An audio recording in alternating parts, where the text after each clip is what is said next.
अथ 17. सूत उवाच तत्र गोमिथुनं राजा हन्यमानमनाथवत् दण्डहस्तं च वृषलं ददृशे नृपलाञ्छनम् वृषं मृणालधवलं मेहन्तमिव बिभ्यतं वेपमानं पदैकेन सीदन्तं शूद्रताडितं गां च धर्मदुगां दीनां वृषं शूद्रपदाहतां विवत्सां साश्रुवदनां क्षामां यवसमिच्छतीं पप्रच्चरथमारूढः कार्तस्वरपरिच्छदं मेघगम्भीरया वाचा समारोपितकार्मुकः कस्त्वं मच्छरणे लोके बलाधंस्यबलान् बली नरदेवोऽसि वेषेण नटवत्कर्मणा द्विजः यस्त्वं कृष्णे गते दूरं सह गाण्डीव धन्वनां शोच्योऽसि अशोच्यान् रहसि प्रहरन् वधमर्हसि त्वं वा मृणालधवलः पादैर्न्यूनः पदाचरन् वृषरूपेण किं कश्चित् देवो नः परिखेदयन् न जातु पौरवेन्द्राणां दोर्दण्डपरिरम्भिते भूतलेऽनुपतन्त्यस्मिन् विना ते प्राणिनां शुचः मा सौरभेयानुशुचो व्येतु ते वृषलाद्भयम् मारोदीरम्बभद्रं ते खलानां महिषास्तरी यस्य राष्ट्रे प्रजाः सर्वाः त्रस्यन्ते साध्वि असाधुभिः तस्य मत्तस्य नश्यन्ति कीर्तिरायुर्भगो गतिः एष राज्ञां परो धर्मो ह्यार्तानाम् आर्तिनिग्रहः अत एनं वदिष्यामि भूतद्रुहम् असत्तमम् को वृश्चत् तव पादां स्त्रीन् सौरभेय चतुष्पद मा भूवन् त्वादृशा राष्ट्रे राज्ञां कृष्णानुवर्तिनाम् आख्याहि वृषभद्रं वः साधूनाम् अकृतागसाम् आत्मवैरूप्यकर्तारम् पार्तानां कीर्तिदूषणम् जनेनागस्य गं युञ्जन् सर्वतोऽस्य च मद्भयम् साधूनां भद्रमेव स्यात्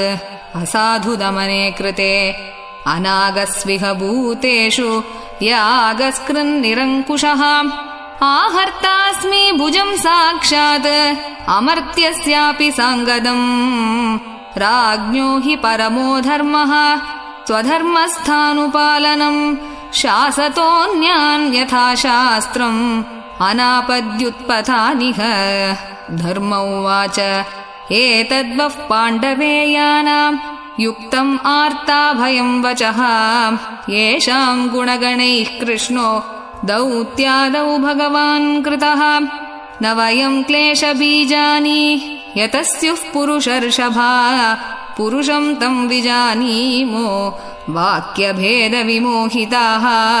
केचिद्विकल्पवसनाम् आहुरात्मानमात्मनः दैवमन्ये परे कर्म स्वभावम् अपरे प्रभुम् अप्रतर्क्यात् अनिर्देश्यात्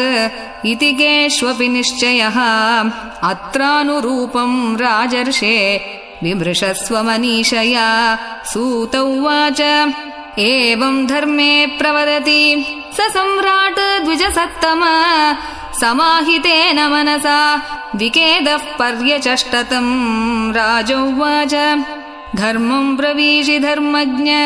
धर्मोऽसि वृषरूपधृक् यदधर्मकृतस्थानम् सूचकस्यापि तद्भवेत् अथवा देवमायाया नूनं गतिरगोचरा चेतसो वचसश्चापि भूतानामिति निश्चयः तपःशौचं दया सत्यम् इति पादाः कृते कृताः अधर्मांशैस्त्रयो भग्नाः स्मयसङ्गमदैस्तव इदानीं धर्मपादस्ते सत्यं निर्वर्तयेद्यतः तं जिगृक्षति अधर्मोऽयम् अनृतेनैदितः कलिः इयं च भूर्भगवता न्यासितोरुभरा सति श्रीमद्भिस्तत्पदन्यासैः सर्वतः कृतकौतुका शोचत्यश्रुकला साध्वी दुर्भगेवोज्जितादुना अब्रह्मण्या नृपव्याजाः शूद्रा भोक्ष्यन्ति मामिति इति धर्मं महीं चैव सान्त्वयित्वा महारथः निशातम् आददे खड्गं कलये अधर्महेतवे तं जिगांसुम् अभिप्रेत्य विहाय नृपलाञ्छनम् तत्पादमूलं शिरसा समगात् भयविह्वलः पतितं पादयोर्वीरः कृपया दीनवत्सलः शरण्यो नावदीत् श्लोक्य आह चेदं हसन्निव राजोवाच न ते गुडाकेश यशोधराणां बद्धाञ्जलेर्वै भयमस्ति किञ्चित् न वर्तितव्यं भवता कथञ्चन क्षेत्रे मदीये त्वम् अधर्मबन्धुः त्वां वर्तमानं नरदेवदेहेषु अनुप्रवृत्तोऽयम् अधर्मपूगः लोभो नृतं चौर्यम् अनार्यमंहो ज्येष्ठा च माया कलहश्च दम्भः न वर्तितव्यं तदधर्मबन्धो धर्मेण सत्येन च वर्तितव्ये ब्रह्मावर्ते यत्र यजन्ति यज्ञैः यज्ञेश्वरं यज्ञवितानविज्ञाः यस्मिन् हरिः भगवान् इज्यमान इज्यामूर्तिर्यजतां शन्तनोति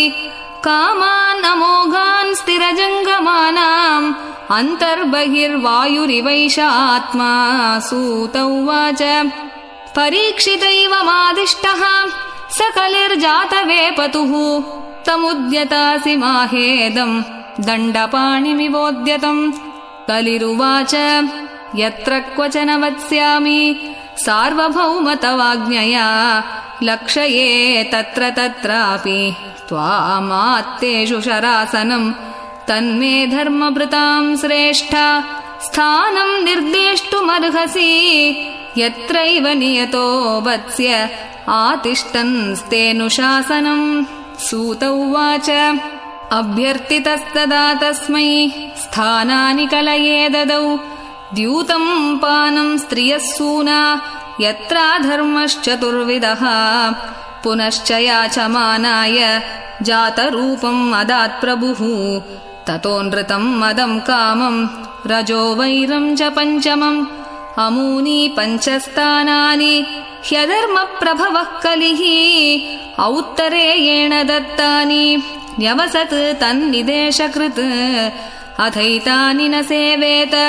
बुभूषुः पुरुषः क्वचित् विशेषतो धर्मशीलो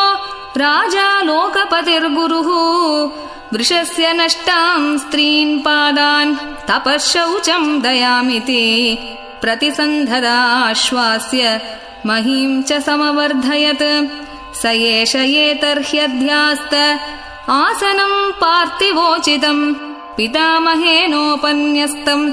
राज्ञारण्यं विविक्षता आस्तेऽधुना स राजर्षिः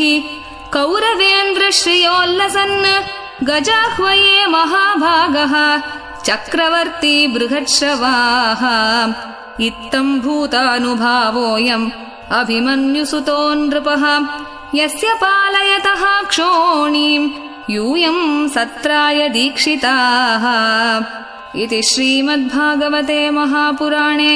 पारमहंस्यां संहितायां प्रथमस्कन्धे 17ोऽध्यायः। श्रीहरये नमः। श्रीहरये नमः। श्रीहरये नमः। गोपिका जीवनस्मरणं गोविन्द गोविन्द। सद्गुरुनाथ महाराज की जय।